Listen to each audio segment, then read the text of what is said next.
வணக்கம். நீதிமன்ற செய்திகள். கடலூர் மாவட்ட சட்டப்பணிகள் ஆணைக்குழுவின் சார்பில் அமைக்கப்பட்ட புகைப்பட கண்காட்சி அரங்கம் நெய்வேலியில் 24வது புத்தக கண்காட்சியில் கடந்த 4/7/2025 அன்று துவங்கப்பட்டது. இக்கண்காட்சி அரங்கில் பொதுமக்களுக்கு சட்ட விழிப்புணர்வு ஏற்படுத்தும் வகையில் தேசிய சட்டப்பணிகள் ஆணைக்குழுவின் செயல் திட்டங்கள், சட்டப்பணிகள் ஆணைக்குழுவின் செயல்பாடுகள், சட்ட விழிப்புணர்வு முகாம் மற்றும் மக்கள் நீதிமன்றம் குறித்து இப்புகைப்பட கண்காட்சிகள் இடம்பெற்றுள்ளன.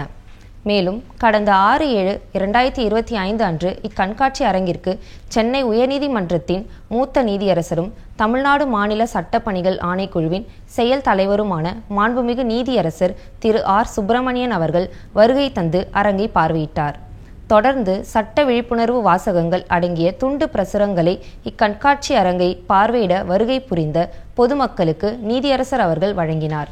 இந்நிகழ்ச்சியில் கடலூர் மாவட்ட சட்டப்பணிகள் ஆணைக்குழுவின் தலைவரும் முதன்மை மாவட்ட நீதிபதி திருமதி ஜி. சுபத்ரா தேவி அவர்கள், மாவட்ட நீதிபதிகள் மற்றும் மாவட்ட நீதிபதியும் கூடுதல் பொறுப்பு நிரந்தர மக்கள் நீதிமன்ற தலைவர் திரு பிரகாஷ் அவர்கள், மாவட்ட சட்டப்பணிகள் ஆணைக்குழுவின் செயலாளரும் சார்பு நீதிபதியுமான திரு ஜே. அன்வர் சதாத் அவர்கள் உட்பட பலர் கலந்து கொண்டனர்.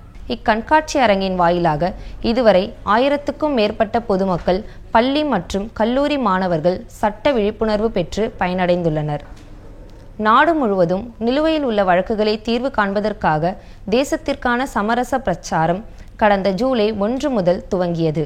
உயர்நீதிமன்றங்கள், மாவட்ட நீதிமன்றங்கள் மற்றும் வட்ட நீதிமன்றங்களில் நிலுவையில் உள்ள வழக்குகளை சமரசம் மூலம் தீர்ப்பதை நோக்கமாக கொண்டு தேசத்திற்கான சமரசம் என்ற தலைப்பில் 90 நாள் நாடு தழுவிய பிரச்சாரம் ஜூலை 1ஆம் தேதி தொடங்கி செப்டம்பர் 30ஆம் தேதி வரை நடைபெறும்.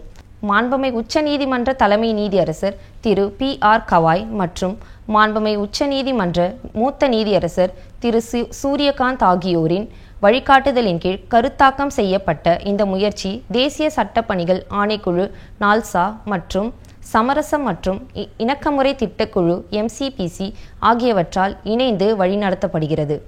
மாண்புமிகு உச்சநீதிமன்ற தலைமை நீதியரசரின் வழிகாட்டுதலின்படி சென்னை உயர்நீதிமன்ற தலைமை நீதியரசரும் மாண்புமிகு மத்தியஸ்த குழுவும் விவாதித்து அடுத்த 90 நாட்கள் எடுக்க வேண்டிய நடவடிக்கைகள் குறித்து உகந்த பல வழிமுறைகளை பின்பற்ற அறிவுறுத்தியுள்ளனர். சமரசம் என்பது வழக்கு தரப்பினர்கள் தங்களுடைய முரண்பாடுகளை நேரடியாக பயிற்சி பெற்ற சமரசர் முன்னிலையில் பேசி சுமூகமான தீர்வு காண்பதாகும். சமரசத்திற்கு பரிந்துரைக்கப்படும் வழக்குகள் திருமண தகராறுகள், விபத்து வழக்குகள், குடும்ப வன்முறை வழக்குகள், காசோலை மோசடி வழக்குகள், வணிக தகராறுகள், சேவை வழக்குகள், சமரசம் செய்யக்கூடிய குற்றவியல் வழக்குகள், நுகர்வோர் தகராறுகள், கடன் மீட்பு வழக்குகள், பிரிவினை வழக்குகள், ஆக்கிரமிப்பாளர்களை வெளியேற்றும் வழக்குகள், நிலம் கையகப்படுத்தும் வழக்குகள் மற்றும் பிற பொருத்தமான உரிமையியல் வழக்குகள் உள்ளிட்ட சமரச தீர்வு கூறுகளை கொண்ட அனைத்து வழக்குகளும் உயர்நீதிமன்றம் மற்றும் மாவட்ட நீதிமன்றங்கள் அவற்றில் தரவுத்தளத்திலிருந்து பொருத்தமான வழக்குகளை கண்டறிந்து சிறப்பு சமரச மையத்திற்கு பரிந்துரைக்கப்படுவதற்கு தேசத்திற்கான சமரசம் என்ற தலைப்பின் கீழ் தகுதியான வழக்குகளை பட்டியலிடும். சமரசம் நேரடியாகவோ காணொலி வாயிலாகவோ அல்லது கலப்பு முறையிலோ இருக்கலாம். வட்ட அல்லது மாவட்ட சட்டப்பணிகள் ஆணைக்குழு காணொலி வாயிலாக சமரசத்தை நடத்துவதற்கு வழிவகுக்க வேண்டும். தேவைப்படும் இடங்களில் ஆலோசகர்களின் உதவியையும் மற்றும் வழக்கு சம்பந்தப்பட்ட நிபுணர்களின் உதவியையும் பெறலாம். தீர்வு காணப்பட்ட வழக்குகளின் வாராந்திர அறிக்கை தொகுக்கப்பட்டு இறுதி அறிக்கை அக்டோபர் 6, 2025க்குள் சட்ட ஆலோசனை மற்றும் சமரச திட்டக்குழு MCPCக்கு சமர்ப்பிக்கப்படும். இந்த பிரச்சாரம் மூலம் உங்கள் வழக்குகளை செலவின்றி சுமூகமாகவும் கால விரயமின்றி விரைவாகவும் எளிதாகவும் முடித்துக் கொள்ளலாம். வழக்காடிகள் இந்த வாய்ப்பை பயன்படுத்தி கொள்ள கேட்டுக்கொள்ளப்படுகின்றனர். கிருஷ்ணகிரி மாவட்டம் ஊத்தங்கரை வட்ட சட்டப்பணிகள் குழுவின் சார்பில் போக்சோ சட்டம், போதைப்பொருள் ஒழிப்பு மற்றும் குழந்தை தொழிலாளர் ஒழிப்பு குறித்து சட்ட விழிப்புணர்வு முகாம் கடந்த 26/6/2025 அன்று ஊத்தங்கரை அரசு ஆண்கள் மேல்நிலைப் பள்ளியில் நடைபெற்றது. இந்நிகழ்ச்சியில் கிருஷ்ணகிரி மாவட்ட சட்டப்பணிகள் ஆணைக்குழுவின் செயலாளரும் சார்பு நீதிபதியுமான திருமதி எம். ஜெயந்தி அவர்கள் தலைமை வகித்து மாணவர்களுக்கு போக்சோ சட்டம், போதைப் பொருட்களின் தீமைகள் மற்றும் குழந்தை தொழிலாளர் முறை ஒழிப்பு குறித்து பல்வேறு ஆலோசனைகளையும் மேலும் சட்டப்பணிகள் ஆணைக்குழுவின் செயல்பாடுகள் குறித்தும் விளக்கி பேசினார். இந்நிகழ்வில் பள்ளியின் உதவி தலைமை ஆசிரியர் திரு சக்திவேல், ஆசிரியர்கள் மற்றும் மாணவர்கள் உட்பட பலர் கலந்து கொண்டனர். முன்னதாக பள்ளியின் உதவி தலைமை ஆசிரியர் திரு கணேசன் வரவேற்புரை ஆற்றினார். இறுதியில் ஆசிரியர் திரு சிவசெல்வம் நன்றியுரை ஆற்றினார். தேசிய சட்டப்பணிகள் ஆணைக்குழுவின் வழிகாட்டுதலின்படி தமிழ்நாடு மாநில சட்டப்பணிகள் ஆணைக்குழுவின் செயல் தலைவரும் சென்னை உயர்நீதிமன்றத்தின் மூத்த நீதியரசருமான மாண்புமிகு நீதியரசர் திரு ஆர் சுப்பிரமணியன் அவர்களின் உத்தரவின்படி தேசிய மக்கள் நீதிமன்றம் வருகிற 13/9/2025 அன்று மாவட்டம் மற்றும் தாலுகா அளவில் உள்ள நீதிமன்றங்கள் முதல் மாண்புமிகு உயர்நீதிமன்றம் வரை உள்ள அனைத்து சட்டப்பணிகள் ஆணைக்குழுக்கள் சார்பில் நடைபெற உள்ளது. அன்றைய தினம் நீதிமன்றத்தில் நிலுவையில் உள்ள சமரச தீர்வு காணக்கூடிய குற்றவியல் வழக்குகள், மாற்றுமுறை ஆவணச் சட்டம் பிரிவு 138 கீழான காசோலை சம்பந்தமான வழக்குகள், வங்கி கடன் வசூல் வழக்குகள், மோட்டார் வாகன விபத்து, அரசு போக்குவரத்து மற்றும் காப்பீடு நிறுவன வழக்குகள், தொழிலாளர் பிரச்சினை சம்பந்தமான வழக்குகள், மின்சார கட்டணம், தண்ணீர் கட்டணம் இவற்றில் சுமூக தீர்வு காண முடியும் வழக்குகள் மற்றும் மனவாழ்க்கை பிரச்சினை தொடர்பான வழக்குகள், நில ஆர்ஜித வழக்குகள், ஊதியம், படிகள் மற்றும் பணி ஓய்வுகால பலன்கள் சம்பந்தமான பிரச்சினைகள், மாவட்ட நீதிமன்றங்கள் மற்றும் உயர்நீதிமன்றங்களில் நிலுவையில் உள்ள வருவாய்த்துறை வழக்குகள், உரிமையியல் வழக்குகள், சொத்துரிமை மற்றும் நுகர்வோர் நீதிமன்ற வழக்குகள் எடுத்துக்கொள்ளப்பட்டு சுமூக தீர்வு காணப்பட உள்ளன.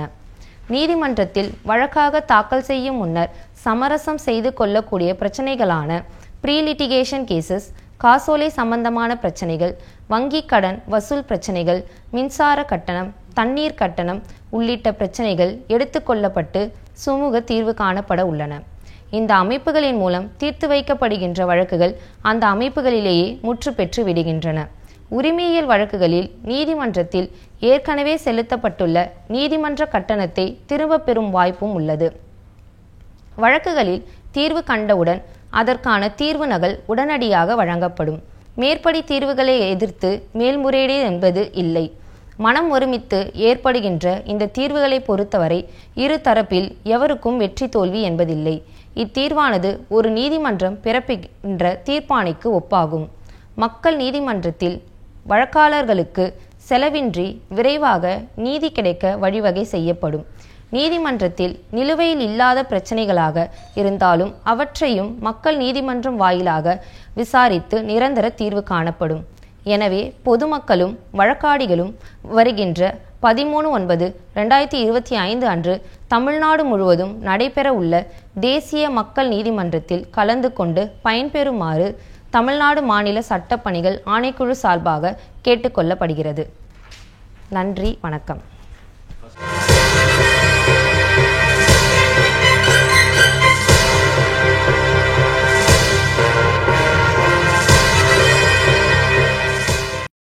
வணக்கம். சட்டத் தகவல்கள்.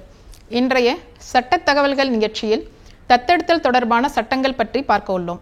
ஒரு குழந்தையை அக்குழந்தையின் இயற்கை வழி பெற்றோர்களிடமிருந்து தத்தெடுக்கும் தம்பதியினர் பெற்று தங்களது குழந்தையாக்கி பாராட்டி சீராட்டி வளர்க்கும் செயல் தத்தெடுப்பு எனப்படுகின்றது. குழந்தைகளற்ற பெற்றோர்களின் ஏக்கத்தை போக்கி அவர்களின் வாழ்க்கையை பயனுள்ளதாக்கிடவும், அனாதை குழந்தைகளுக்கும் ஆதரவற்ற குழந்தைகளுக்கும் நல்லதொரு வாழ்க்கையை உருவாக்கி குடும்ப உறவுகளை ஏற்படுத்திடவும் சட்டம் வழங்கும் ஒரு மதிப்பு வாய்ந்த கொடையாகவும் வரமாகவும் தத்தெடுப்பு விளங்குகின்றது. தத்தெடுப்பு ஒரு குழந்தைக்கு அன்பையும் பாதுகாப்பையும் அளிக்கின்றது. ஒரு குழந்தை தத்தெடுக்கப்படும் போது வளர்ப்பு பெற்றோரின் துணையை மட்டுமின்றி அக்குடும்பத்தில் உள்ள வளர்ப்பு பெற்றோரின் அனைத்து உறவுகளையும் உரிமைகளையும் பெறுகின்றது. தத்தெடுப்பு தொடர்பான சட்டங்கள்.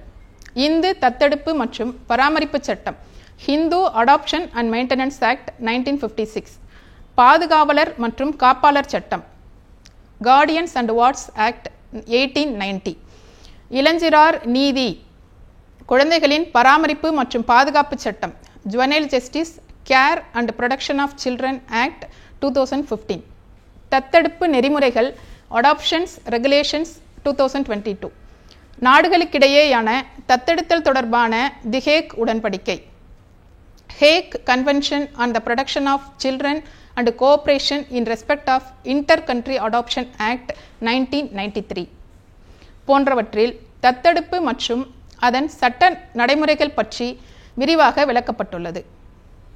இந்து தத்தெடுப்பு மற்றும் பராமரிப்பு சட்டம் 1956. இந்தியாவில் தத்தெடுப்பு தொடர்பாக இந்து தத்தெடுப்பு மற்றும் பராமரிப்பு சட்டம் கடந்த 1956ஆம் ஆண்டு இயற்றி நடைமுறைப்படுத்தப்பட்டது. இச்சட்டமானது இந்துக்கள், வீர சைவர்கள், லிங்காயத்துகள், பௌத்தர்கள், ஜைன மதத்தினர், சீக்கியர்கள் போன்றவர்களுக்கு மட்டுமே பொருந்தும். இச்சட்டம் முஸ்லிம்கள், கிறிஸ்துவர்கள் மற்றும் பார்சி இனத்தவர்களுக்கு பொருந்தாது. 1956ஆம் வருடத்திற்கு முன்பு வரை ஆண்களுக்கு மட்டுமே தத்தெடுக்கும் உரிமை வழங்கப்பட்டிருந்தது. இந்து தத்தெடுப்பு மற்றும் பராமரிப்பு சட்டம் 1956 நடைமுறைப்படுத்தப்பட்ட பிறகு பெண்களுக்கும் தத்தெடுக்கும் வகையில் சட்டத்தில் உரிமை வழங்கப்பட்டுள்ளது. இந்து மதத்தில் தத்தெடுப்பு என்பது ஒருவரின் வம்சாவளியையும் பரம்பரையையும் தொடர்ச்சியாக பாதுகாக்க ஒரு இந்துவின் அந்திம காலத்தில் இறுதி சடங்குகளில் நிறைவேற்றுவதற்காக என 2 முக்கிய காரணிகளை அடிப்படையாக கொண்டுள்ளது. இந்து தத்தெடுப்பு மற்றும் பராமரிப்பு சட்டத்தில் ஒரு குழந்தையை தத்தெடுக்கும் நடைமுறை adoption and Hindus adoption and maintenance act சட்டப்பிரிவு 7 படி உரிய வயதினை அடைந்த ஒரு இந்து ஆண்மகன் ஒரு குழந்தையை தத்தெடுக்கலாம். தத்தெடுக்கும் சமயத்தில் அந்த ஆண்மகனின் மனைவி உயிரோடு இருந்தால் அவரது ஒப்புதல் கட்டாயம் பெறப்பட வேண்டும். அவ்வாறே சட்டப்பிரிவு 8 படி உரிய வயதினை அடைந்த ஒரு இந்து பெண்மணி ஒரு குழந்தையை தத்தெடுக்கலாம். தத்தெடுக்கும் சமயத்தில் அந்த பெண்மணியின் கணவர் உயிரோடு இருந்தால் அவரது ஒப்புதல் கட்டாயம் பெறப்படுதல் வேண்டும். சட்டப்பிரிவு 9 படி ஒரு குழந்தையின் தாய் அல்லது தந்தை அல்லது பாதுகாவலர் மட்டுமே அக்குழந்தையை தத்து கொடுக்க இயலும். பாதுகாவலர் தத்து கொடுக்கும் நிகழ்வுகளில் ஒரு உரிய நீதிமன்றத்தில் உத்தரவினை பெற்று அதன் பிறகே தத்து கொடுக்க இயலும். சட்டப்பிரிவு 10 படி தத்தெடுக்கப்படும் குழந்தை இந்துவாக இருத்தல் வேண்டும், ஏற்கனவே தத்து கொடுத்தவராக இருத்தல் கூடாது, திருமணமானவராக இருத்தல் கூடாது, 15 வயது முடிவடையாத குழந்தையாக இருத்தல் வேண்டும். சட்டப்பிரிவு 15 படி ஒரு ஆண் குழந்தையை தத்தெடுக்கும் சமயத்தில் தத்தெடுக்கும் பெற்றோரின் குடும்பத்தில் நேரடி வாரிசாக ஆண் குழந்தையோ அல்லது மகனின் மகனோ அல்லது மகனின் பேர குழந்தையோ உயிருடன் இருக்கும் சமயத்தில் மற்றொரு ஆண் குழந்தையை தத்தெடுக்க இயலாது. அவ்வாறே நேரடி வாரிசாக பெண் குழந்தை, மகளின் குழந்தை அல்லது மகளின் பேர குழந்தை உயிருடன் இருக்கும் சமயத்தில் வேறொரு பெண் குழந்தையை தத்தெடுக்க இயலாது. ஒரு ஆண்மகன் ஒரு பெண் குழந்தையை தத்தெடுக்க விரும்பினால் அக்குழந்தைக்கும் தத்தெடுக்கும் தகப்பனாருக்கும் இடையே குறைந்தபட்சம் 21 வயது வித்தியாசம் இருத்தல் வேண்டும். அவ்வாறே ஒரு பெண்மணி ஒரு ஆண் குழந்தையை தத்தெடுக்க விரும்பினால் அக்குழந்தைக்கும் தத்தெடுக்கும் தாய்க்கும் இடையே குறைந்தபட்சம் 21 வயது வித்தியாசம் இருத்தல் வேண்டும். ஒரு குழந்தையை இருவேறு பெற்றோர்கள் தத்தெடுக்க இயலாது. தத்தெடுப்பு முடிந்த பிறகு அக்குழந்தை தனது இயற்கையான பெற்றோர்களிடமிருந்து தத்தெடுத்த பெற்றோரின் குடும்பத்திற்கு அனுப்பப்படுதல் வேண்டும். சட்டப்பிரிவு 12 படி தத்தெடுப்புக்கு முன்பு அக்குழந்தைக்கு பாத்தியப்பட்ட சொத்துக்கள் தத்தெடுப்பிற்கு பின்பும் அக்குழந்தையின் பெயரிலேயே தொடரும். எல்லா தத்தெடுப்புகளிலும் தத்தா ஹோமம் அவசியம் இல்லை. ஆனால் தற்போதைய அரசு விதிமுறைகளின்படி அனைத்து தத்தெடுப்புகளும் கட்டாயம் பதிவு செய்யப்பட வேண்டும். பிரிவு 15 படி முறையாக மேற்கொள்ளப்பட்ட ஒரு தத்தெடுப்பினை தத்தெடுத்த பெற்றோர்களோ அல்லது தத்தெடுத்த குழந்தையோ தாமாக ரத்து செய்ய இயலாது. தத்தெடுப்பிற்காக எவ்வித தொகையோ அல்லது மறுபயனோ சட்டத்திற்கு புறம்பாக அளித்தல் கூடாது. அவ்வாறு ஏதேனும் விதிமீறல்கள் கண்டறியப்பட்டால் சட்டத்திற்கு புறம்பாக செயல்பட்ட நபருக்கு பிரிவு 17 படி 6 மாதங்கள் சிறை தண்டனையும் அபராதமும் விதிக்க சட்டத்தில் வழிவகை செய்யப்பட்டுள்ளது. இதர மதங்களில் காணப்படும் தத்தெடுப்பு நடைமுறைகள் அடாப்ஷன் இன் அதர் ரிலீஜியன்ஸ். முஸ்லிம் மதத்திலும் கிறிஸ்துவ மதத்திலும் தத்தெடுப்பு பற்றி கோட்பாடுகள் காணப்படவில்லை. ஜுவனைல் ஜஸ்டிஸ் ஆக்ட் நடைமுறைப்படுத்துவதற்கு முன்பு வரை தங்கள் தனிப்பட்ட மத சட்டங்கள் மூலம் முஸ்லிம்களும் கிறிஸ்துவர்களும் மற்றும் பார்சி இனத்தவர்கள் நேரடியாக ஒரு குழந்தையை தத்தெடுக்க இயலாது.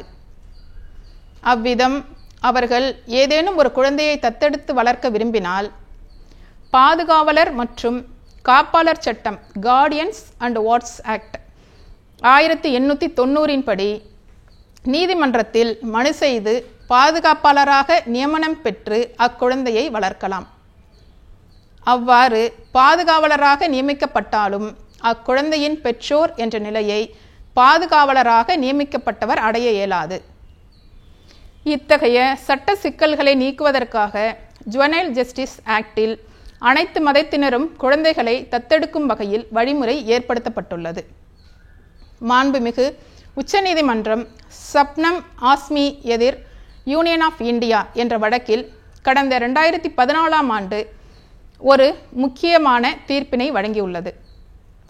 அத்தீர்ப்பின்படி ஜுவனைல் ஜஸ்டிஸ் சட்டத்தின் கீழ் முஸ்லிம் மதத்தினரும் குழந்தைகளை தத்தெடுக்கலாம் என தீர்ப்பு வழங்கியுள்ளது. இளம் சிறார் நீதி, குழந்தைகளின் பராமரிப்பு மற்றும் பாதுகாப்பு சட்டத்தின் கீழ் மேற்கொள்ளப்படும் தத்தெடுப்பு தொடர்பான சட்ட நடைமுறைகள் adoption under juvenile justice act 2015 ஆண்டில் இயற்றப்பட்ட திருத்தப்பட்ட புதிய ஜுவனைல் ஜஸ்டிஸ் ஆக்ட் சட்டத்தில் அத்தியாயம் 8 தத்தெடுப்பு பற்றி முழுமையாக விளக்கப்பட்டுள்ளது. தத்தெடுப்பு நடைமுறைகள் தொடர்பாக மேலும் திருத்தங்கள் மேற்கொள்ளப்பட்டு கடந்த 7/8/2021 அன்று juvenile justice care and protection of children amendment act 2021 என்ற சட்டத்தினை அரசு இயற்றி கடந்த 9/8/2021 அன்று அரசிதழில் வெளியிட்டுள்ளது. இந்த திருத்தச் சட்டம் 1/9/2022 அன்று நடைமுறைக்கு வருவதாக ஓர் அறிக்கையை மத்திய அரசு கடந்த 31/8/2022 அன்று அரசிதழில் வெளியிட்டுள்ளது. மேலும் கடந்த 1/9/2022 அன்று மத்திய அரசு juvenile justice care and protection of children model amendment rules 2022 என இயற்றி அரசிதழில் வெளியிட்டுள்ளது. தத்தெடுப்பு தொடர்பான பல்வேறு சட்ட வழிமுறைகளை உள்ளடக்கி ஒரு விரிவான விதிமுறைகளை தத்தெடுப்பு நடைமுறைகள் அடாப்ஷன் ரெகுலேஷன் 2022 என இயற்றி கடந்த 23/9/2022 அன்று அரசிதழில் வெளியிட்டு நடைமுறைப்படுத்தியுள்ளது.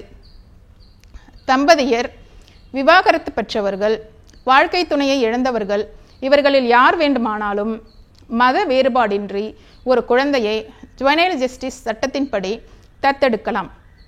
உறவுகள் இல்லாமல் ஆதரவற்று இருக்கும் குழந்தைகள், சொந்த பந்தங்களால் கைவிடப்பட்ட குழந்தைகள், குழந்தைகளை வளர்க்க முடியாத சூழ்நிலையில் உறவுகளால் காப்பகங்களில் ஒப்படைக்கப்படும் குழந்தைகள் போன்றோர்களை இச்சட்டத்தின் கீழ் தத்தெடுக்கலாம். 6 வயதிற்கும் மேற்பட்ட குழந்தைகளை அவர்களின் சம்மதத்துடன் தத்தெடுக்க வேண்டும். குழந்தையை தத்தெடுக்கும் பெற்றோர்களுக்கும் குழந்தைக்குமான வயது வித்தியாசம் 25 ஆண்டுகள் இருத்தல் வேண்டும். குழந்தையை தத்தெடுப்பவர்கள் நீதிமன்றத்தால் தண்டிக்கப்பட்ட குற்றவாளியாக இருத்தல் கூடாது.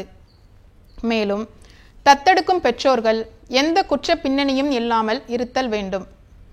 இச்சட்டத்தின் கீழ் குழந்தையை தத்தெடுக்க விரும்புவோர் சென்ட்ரல் அடாப்ஷன் ரிசோர்ஸ் ஏஜென்சி என்ற அமைப்பில் முறையாக பதிவு செய்திட வேண்டும். குழந்தையை தத்தெடுத்து வளர்ப்பதற்கு முன்பு தத்தெடுக்கும் பெற்றோரின் குடும்ப சூழல் தொடர்பான விசாரணை மேற்கொள்ளப்பட்டு சம்பந்தப்பட்ட அலுவலர்களால் அறிக்கை தயார் செய்யப்படும்.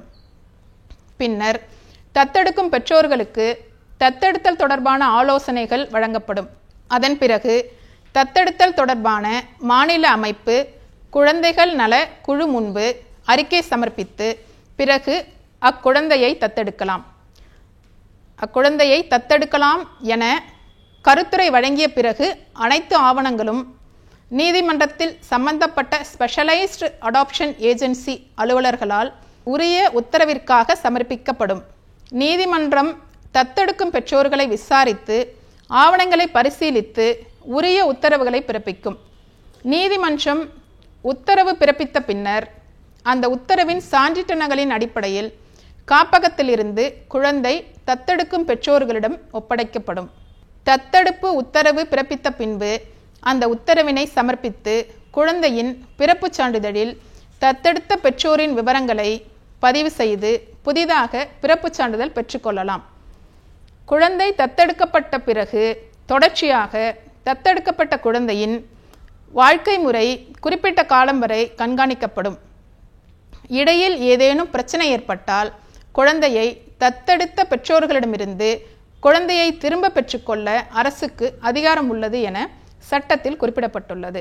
ஜுவனைல் ஜஸ்டிஸ் சட்டப்படி பெற்றோர்களால் பராமரிக்கப்படாமல் கைவிடப்பட்ட குழந்தைகள், பெற்றோர்கள் பற்றிய விவரங்கள் இல்லாமல் அனாதைகளாக விடப்பட்ட குழந்தைகள், பெற்றோர்கள் அல்லது பாதுகாவலரால் பராமரிக்க இயலாமல் காப்பகத்தில் சேர்க்கப்பட்டு கைவிடப்பட்ட குழந்தைகள் போன்றோர்களை இச்சட்டத்தின் கீழ் தத்தெடுக்கலாம். தத்தெடுக்கும் பெற்றோர் ஒரு குழந்தையை தத்தெடுப்பதற்கு ஏதுவாக உரிய உடல் தகுதி, போதிய பொருளாதார வசதி, நல்ல மனநிலை போன்றவற்றை பெற்றவர்களாக இருத்தல் வேண்டும். சேர்ந்து வாழும் தம்பதிகள் ஒரு குழந்தையை தத்தெடுக்க விரும்பினால் இருவரும் ஒருமித்த மனத்துடன் குழந்தையை தத்தெடுக்க வேண்டும். ஒருவரின் ஒப்புதல் இல்லாமல் தம்பதிகளில் மற்றொருவர் தத்தெடுப்பு மேற்கொள்ள இயலாது. விவாகரத்து பெற்ற நபர் ஒரு குழந்தையை தத்தெடுக்க சட்டத்தில் வழிவகை செய்யப்பட்டுள்ளது. அவ்வாறே சிங்கிள் பேரண்ட் எனப்படும் ஒற்றை பெற்றோர் ஒரு குழந்தையை தத்தெடுக்கலாம். இத்தகைய நேர்வில் தனியாக வசித்து வரும் ஒரு ஆண்மகன் ஒரு பெண் குழந்தையை தத்தெடுக்க இயலாது. தம்பதிகள் குறைந்தது 2 வருடங்கள் நிலையான இல்லற பந்தத்தில் இருந்தால் மட்டுமே ஒரு குழந்தையை தத்தெடுக்க இயலும். தத்தெடுக்கும் பெற்றோருக்கும் தத்தெடுக்கும் குழந்தைக்கும் இடையே குறைந்தபட்சம் 25 ஆண்டுகள் வயது வித்தியாசம் இருக்க வேண்டும். ஜுவனைல் ஜஸ்டிஸ் சட்டத்தின் கீழ் மேற்கொள்ளப்படும் தத்தெடுப்புகளுக்கு இனம், சாதி அல்லது மதம் போன்ற கட்டுப்பாடுகள் பொருந்தாது. அனைத்து மதத்தினரும் இச்சட்டத்தின் கீழ் ஒரு குழந்தையை சட்ட விதிகளுக்குட்பட்டு தத்தெடுக்கலாம். இச்சட்டத்தின்படி நாடுகளுக்கிடையேயான தத்தெடுப்பு சட்டப்பிரிவு 59 மற்றும் 60 ஆகியவைகள் மூலம் அங்கீகரிக்கப்பட்டுள்ளது. ஏதேனும் அமைப்புகளோ நபர்களோ சட்டத்திலும் விதிகளிலும் குறிப்பிட்டுள்ள நடைமுறைகளுக்கு மாறாக பெற்றோரை இழந்த குழந்தைகளையோ, கைவிடப்பட்ட குழந்தைகளையோ அல்லது காப்பகத்தில் உள்ள குழந்தைகளையோ சட்டத்திற்கு புறம்பாக தத்து கொடுத்தாலோ அல்லது தத்து பெற்றாலோ அச்செயல் குற்றமாக கருதப்பட்டு ஜுவனைல் ஜஸ்டிஸ் சட்டத்தின் பிரிவு 80 கீழ் 3 ஆண்டுகள் சிறை தண்டனையும் ரூபாய் 1,00,000 வரை அபராதமும் விதிக்க சட்டத்தில் வழிவகை செய்யப்பட்டுள்ளது. அங்கீகரிக்கப்பட்ட தத்தெடுப்பு முகமைகள் இக்குற்றச் செயலில் ஈடுபட்டால் அந்த நிறுவனத்தின் பொறுப்பு அலுவலர் தண்டிக்கப்பட்டு அவர் அந்த நிறுவனத்தின் அங்கீகாரம் ரத்து செய்ய இச்சட்டத்தில் வழிவகை செய்யப்பட்டுள்ளது. கடந்த செப்டம்பர் மாதம் நடைமுறைப்படுத்தப்பட்ட புதிய வழிகாட்டுதல் மற்றும் திருத்த சட்டங்களின்படி ஜுவனைல் ஜஸ்டிஸ் சட்டத்தின் கீழ் மேற்கொள்ளப்படும் தத்தெடுப்புகள் தொடர்பாக நீதிமன்றத்தில் மனு செய்ய தேவையில்லை என்றும், மாறாக டிஸ்ட்ரிக்ட் மேஜிஸ்ட்ரேட் எனப்படும் மாவட்ட ஆட்சியர் முன்பு மனு செய்து குழந்தைகளை தத்தெடுக்கலாம் என சட்டத்தில் வழிவகை செய்யப்பட்டுள்ளது. தத்தெடுத்தல் தொடர்பான நிர்வாக அமைப்புகள்: 1. நீதிமன்றங்கள், court having jurisdiction on adoption. 2. மத்திய தத்தெடுத்தல் மற்றும் ஆதார ஆணையம், சென்ட்ரல் அடாப்ஷன் ரிசோர்ஸ் அத்தாரிட்டி. 3. மாநில தத்தெடுப்பு ஆதார அமைப்பு, ஸ்டேட் அடாப்ஷன் ரிசோர்ஸ் ஏஜென்சி. 4. மாவட்ட ஆட்சியர், டிஸ்ட்ரிக்ட் மேஜிஸ்ட்ரேட். 5. குழந்தைகள் நல குழுமம், சைல்டு வெல்ஃபேர் கமிட்டி. 6. தனிப்பட்ட தத்தெடுப்பு நிறுவனம், ஸ்பெஷலைஸ்டு அடாப்ஷன் ஏஜென்சி. மத்திய தத்தெடுத்தல் ஆதார ஆணையம், சென்ட்ரல் அடாப்ஷன் ரிசோர்ஸ் ஏஜென்சி. இந்தியாவில் தத்தெடுத்தல் தொடர்பான அனைத்து நடவடிக்கைகளையும் மத்திய தத்தெடுத்தல் ஆதார ஆணையம் ஒழுங்குமுறைப்படுத்தி கண்காணித்து வருகிறது. மத்திய தத்தெடுத்தல் ஆதார ஆணையத்தின் இணைய பக்கமாக CARA.nic.in என்ற இணையதளத்திற்கு சென்று ஆரம்ப நடவடிக்கையிலிருந்து தத்தெடுத்தல் தொடர்பான முழு விவரங்களையும் தகவல்களையும் அறிந்து கொள்ளலாம். அனைத்து ஆவணங்களும் உத்தரவுகளும் அந்த இணைய பக்கத்தில் எளிய முறையில் காணும் வகையில் வழங்கப்பட்டுள்ளது. திருத்தப்பட்ட சட்டப்படி தத்தெடுக்க விரும்பும் பெற்றோர்கள் மத்திய தத்தெடுத்தல் ஆதார ஆணையம் சென்ட்ரல் அடாப்ஷன் ரிசோர்ஸ் ஏஜென்சி கட்டுப்பாட்டில் இருக்கும் குழந்தை தத்தெடுப்பு ஆதார தகவல் மற்றும் வழிகாட்டுதல் அமைப்பு child adoption resource information and guidelines system என்ற அமைப்பின் carings.nic என்ற இணையதளத்திற்கு சென்று உரிய ஆவணங்களை சமர்ப்பித்து தங்களை பதிவு செய்து கொள்ளலாம். தற்போதைய நடைமுறையின்படி தத்தெடுப்பு ஆணையத்தின் இணையதளத்தில் பதிவு செய்த பிறகு வீட்டில் இருந்தவாறே தத்தெடுக்க அனுமதி வழங்கப்பட்ட குழந்தைகளின் புகைப்படங்களையும் விவரங்களையும் பார்த்து உரிய முடிவு மேற்கொள்ளலாம். நேயர்களே, தத்தெடுக்க விரும்பும் பெற்றோர்கள் உரிய சட்ட நடைமுறைகளையும் விதிமுறைகளையும் பின்பற்றி முறையாக மனு செய்து ஒரு குழந்தையை தத்தெடுத்து அக்குழந்தையின் வாழ்க்கையை ஒளிமயமாக்கி இனிமையான நல்லதொரு வாழ்வினை தொடரலாம். நேயர்களே, சட்டம் சம்பந்தமான கேள்விகளை அனுப்ப வேண்டிய முகவரி: உறுப்பினர் செயலாளர், தமிழ்நாடு மாநில சட்டப்பணிகள் ஆணைக்குழு, வடக்கு கோட்டை சாலை, மெட்ராஸ் உயர்நீதிமன்ற வளாகம், சென்னை 600104. இந்த நிகழ்வினை யூடியூபில் பார்க்க டிடி தமிழ் நீதிமன்ற செய்திகள் என்ற பக்கத்தில் பார்க்கலாம். மேலும் சட்ட உதவிக்கு தேசிய சட்டப்பணிகள் ஆணைக்குழு உதவி எண் 151000 என்ற எண்ணை தொடர்பு கொள்ளவும். இத்துடன் சட்ட தகவல் நிகழ்ச்சி முடிவடைகிறது.